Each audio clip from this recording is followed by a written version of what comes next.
Assalamualaikum warahmatullahi wabarakatuh. Langsung saja bab 9, fase pemrograman.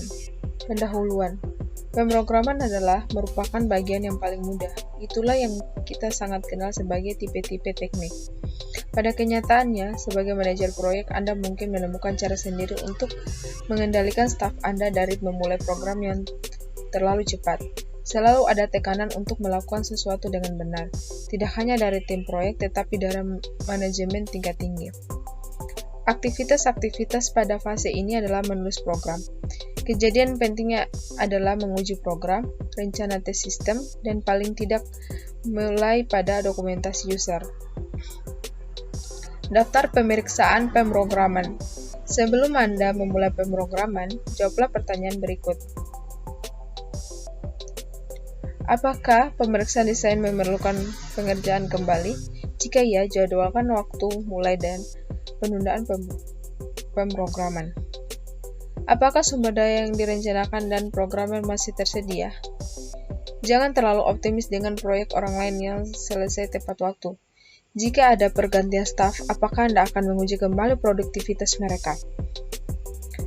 Apakah orang-orang ini telah dilatih? Programmer harus mengetahui tentang sistem operasi, bahasa pemrograman, program paket, dan alat-alat pemrograman yang akan digunakan. Mereka juga harus mengenal dengan baik aplikasi user dan masalah bisnis. Pastikan bahwa mereka telah membaca requirement dokumen dan functional specification. Apakah lingkungan pemrograman cukup baik? Anda membutuhkan kemudahan untuk menggunakan software, pengembangan, dan alat-alat pemrograman. Komputer pengembangan harus mempunyai respon yang cepat, harus tersedia ketika diperlukan, dan harus dapat diandalkan. Langkah-langkah pemrograman. Langkah pertama, rencana penggabungan. Menurut akal sehat, Anda tidak akan dapat membuat sebuah program sekaligus dan kemudian membuang semuanya. Ini memerlukan rangkaian langkah demi langkah. Rencanakan urutan di mana Anda akan menggabungkannya. Bab 9 ini merinci beberapa metode untuk menggabungkan bagian-bagian tersebut, tetapi Anda harus merencanakan urutan penggabungan ini sekarang, karena Anda harus menulis program supaya dapat digunakan. Ini disebut rencana tes sistem. Langkah 2, mendesain modul. Programmer menerima beberapa tingkatan desain dari fase desain. Tugasnya adalah memecah modul secara rinci ke tingkat yang lebih rendah sampai mencapai keadaan programmer siap untuk melakukan pemrograman. Ini disebut desain modul. Level desain modul tingkat menengah dapat dilihat pada gambar 9.1. Programmer menerima penjelasan modul dari perancang sistem berikut. Programmer pertama-tama menggambarkan diagram struktur dari modul, terlihat seperti pada gambar. Desain modul adalah pendekatan top-down, dimulai dengan kotak paling atas dan dipecah ke dalam subkomponen yang tepat seperti pada gambar. Kemudian setiap subkomponen dapat dibagi lagi seperti pada gambar. Dan kemudian modul tersebut dipecah lagi sampai tercapai sebuah tingkatan di mana mulai dapat diprogram. Pertanyaan yang bisa diajukan adalah, pada tingkatan mana desain sistem berhenti dan desain modul dimulai? Jawabannya adalah, desain sistem dipecah sampai pada tingkat di mana programmer dapat memulainya. Tingkatan ini dapat bermacam-macam dari proyek ke proyek dan bahkan dari satu bagian sistem ke bagian lainnya, tergantung pada programmer yang menerima bagian tersebut. Adapun pertimbangan lainnya adalah, jika pemecahan modul yang dihasilkan adalah sangat penting yang memerlukan prioritas seperti adanya respon, use-friendly, atau konsistensi, perancang bisa melanjutkan ke tingkat lebih rendah. Tingkat pemecahan dari desain dinyatakan dengan kontrak. Jika programmer tidak mengetahui pada waktu desain, pengetahuan programmer tingkat menengah dapat diasumsikan, dan desain dapat diambil alih oleh programmer tingkat menengah yang dapat mengatasinya. Tetapi perlu diingat bahwa programmer tidak senang menerima desain yang terlalu rinci, yang programnya adalah menerjemahkan bahasa Inggris yang sederhana seperti pernyataan-pernyataan secara harfiah ke dalam bahasa pemrograman. Langkah ketiga, telusuri desain modul. Seperti pada tingkat atas dan menengah dari desain, pertukaran harus dibuat sebaik pada tingkat yang paling rendah. Telusuri desain dari masing-masing modul sebelum melakukan pengkodean. Penelusuran ini sangat kecil, hanya programmer yang tepat, supervisor, dan mungkin programmer lainnya yang perlu diperhatikan. Kegunaan dari penelusuran desain modul adalah untuk memastikan bahwa desain yang terbaik yang telah dilakukan, semua fungsi telah dialamatkan, dan semua bagian telah ditangani. Yang keempat, rencana bagaimana menguji modul. Programmer harus menyiapkan rencana pengujian modul dan data pengujian sebelum dikodekan. Rencana pengujian dilakukan setelah kode diterapkan. Mereka cenderung hanya menguji bagian kode yang paling sulit. Pimpinan proyek bisa saja melakukan tuntunan pada penelusuran rencana pengujian sepanjang desain modul sedang dilaksanakan. Kerjakan penelusuran ini bersama-sama. Langkah 5. Kode setiap modul. Standar pengkodean akan ditetapkan pada saat desain sistem. Kita tidak membahas bagaimana membuat program. Tulisan ini membahas desain baiknya dengan pemrograman dan referensi 13 untuk lebih jelasnya. Berikut adalah ringkasan dari sebuah program terstruktur, yaitu jika berukuran kecil, aturan dasarnya adalah kira-kira 100 baris, kode yang dapat dieksekusi dan listingnya tidak lebih dari 2 halaman. Kedua, 1 entry, 1 exit. 3. Referensi secara keseluruhan sedikit. 4. Konstruksi terstruktur yang digunakan berurutan. If, then, else, case, while, until, call. Bukan go to. Menguji modul. Programmer menguji modul dengan menetapkan lingkungan yang tepat, menyediakan beberapa input, membiarkan modul langsung memproses secara logik dan mendapatkan hasilnya. Beberapa input mungkin tidak sebenarnya, terutama jika modul tersebut tidak menyediakan input yang sebenarnya. Modul seharusnya diuji dalam 2 tahap, yaitu tahap pertama disebut pengujian white box. Programmer harus mengetahui isi dalam modul dan menyediakan data pengujian sehingga masing-masing path logikal dalam program dapat dieksekusi. Tahap kedua, atau pengujian black box, dapat dilakukan. Dalam pengujian ini, programmer mengabaikan bagian dalam dari modul, data disediakan secara berurut dan dianggap seperti pemakaian sebenarnya. Langkah 7. Menguji level terendah dari integrasi. Jika modul utama memanggil submodul, programmer harus menggabungkan dan menguji semua modul secara bersama-sama. Bahkan jika programmer tidak bertanggung jawab untuk menulis submodul, programmer harus menguji perintah call and return dari seluruh modul. Metode terbaik untuk melakukan hal ini adalah membuat sebuah program stub, potongan program, sebagai pengganti submodul. Potongan program ini dapat terdiri dari 4 baris program yang menunjukkan bahwa kontrol sudah diterima dengan baik. Tampilkan parameter penerima. Jika perlu, lakukan pengontrolan kembali dengan beberapa parameter yang tidak sebenarnya. Cut. Sabar ya.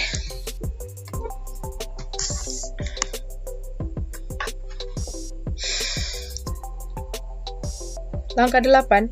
Menyimpan semua hasil pengujian, penggabungan modul-modul yang telah diuji. Hasil pengujian digunakan untuk menyusun statistik yang menunjukkan penyebab, cara perbaikan, serta biaya-biaya yang dibutuhkan untuk memperbaiki kesalahan-kesalahan program. Pimpinan proyek biasanya menguasai atau mengepalai penggabungan ini pada sistem yang berukuran kecil sampai sedang. Software seperti CMS atau Code Management System sangat berguna untuk manajemen konfigurasi, menjamin program tetap berjalan sesuai versinya, dan mengubah ke source code. Langkah 9. Memulai dokumentasi user. Apakah programmer bertanggung jawab pada dokumentasi user atau tidak? Tahapan ini adalah waktu terbaik untuk menjawabnya. Dokumen-dokumen berikut mungkin harus ditulis. Tuntunan pemakai. Dokumen ini dapat ditulis oleh programmer, penulis teknis atau bahkan user sendiri. Tampilkan kembali FS yang mempunyai bagian rinci mengenai menu layar, form, dan user interface lainnya. User guide yang baik adalah terbagi dalam bagian-bagian yang menunjukkan tingkatan user yang berbeda-beda. Sebagai contoh, dalam user's guide, sistem ABC harus ada bagian yang disebut register function atau warehouse function atau lainnya. Materinya harus disesuaikan agar user dapat menggunakan secara normal. Hal ini membuat user's guide berguna untuk mempelajari sistem. Urutan populer lainnya untuk user's guide adalah penelusuri menu-menu perintah secara logika, Pada akhir dari User's Guide ini disediakan referensi dari setiap perintah, menu, form, dan pesan yang ditampilkan secara alfabet. Tuntunan pemeliharaan. Bagaimana Anda menemukan programmer untuk merinci dokumen dari program mereka untuk pemeliharaan berikutnya? Kebanyakan manajer proyek mengalami kesulitan dalam hal berikut. Programmer enggan untuk melakukan dokumentasi sebelum program ditulis, dan beruntunglah menemukannya setelah semuanya selesai dikerjakan. Programmer berpikir bahwa pemeliharaan memerlukan penjelasan secara rinci dari logika pemrograman. Sangat membosankan untuk menulisnya dan sebenarnya tidak perlu. Berikut adalah solusi sederhana tentang hal tersebut. Lebih baik merinci spesifikasi desain tingkat modul secara struktur, mendokumentasikan sendiri kode, dirasa cukup untuk pemeliharaan sistem. Main Test Guide akan berisi spesifikasi desain, listing program, dan penjelasan bagaimana semuanya disesuaikan, bagaimana mengubah pendekatan, dan bagaimana menghubungkan dan menguji semuanya. Tuntunan operator atau tuntunan manajer sistem. Sama seperti User's Guide, untuk orang-orang yang menghidupkan sistem di pagi hari, mematikannya, melakukan backup, menangani permasalahan utama, melakukan perhitungan, dan sebagainya. Dokumentasi yang disediakan oleh perusahaan hardware dan sistem operasi mungkin cukup, hanya prosedur untuk software tertentu yang harus terus diulang. Oke, cut.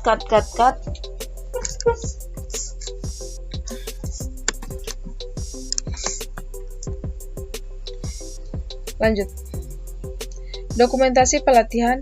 Jika Anda akan memberikan kursus bagaimana menggunakan sistem, rencanakan apakah materi pelatihan akan diperlukan. User's Guide yang baik seharusnya menambahkan hal ini. Anda harus membuat bantuan pelatihan seperti transparansi, buku latihan, pengujian, dan sebagainya.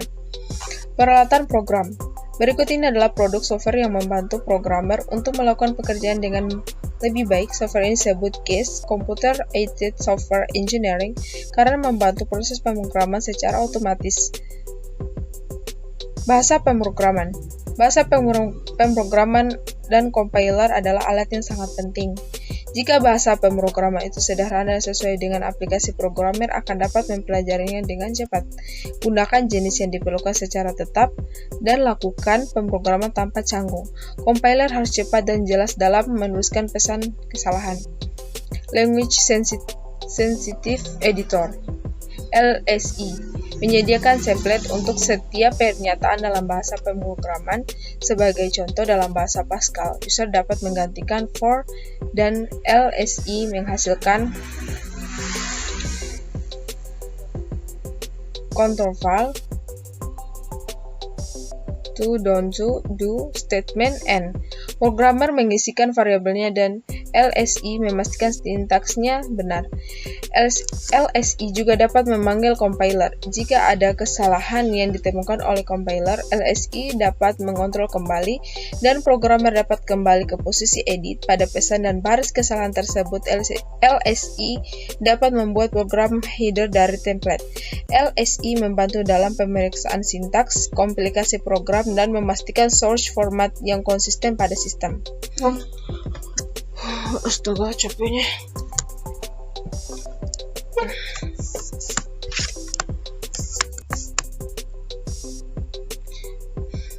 Lanjut. Pendeteksi. Debugger membantu memeriksa dan memperbaiki kesalahan program. Debugger dapat memperhatikan program, menelusuri kesalahan, dan memeriksa kesalahan berikutnya. Debugger yang baik dapat menyelesaikan dan menampilkan variabel pada semua titik, seperti pada mengeksekusikan bagian spesifik dari program.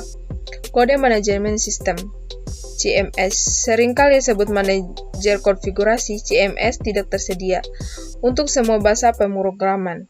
CMS adalah perpustakaan yang memiliki sendiri semua sumbernya. CMS menerbitkan orang-orang yang melakukan update dan memastikan tidak terjadi konflik.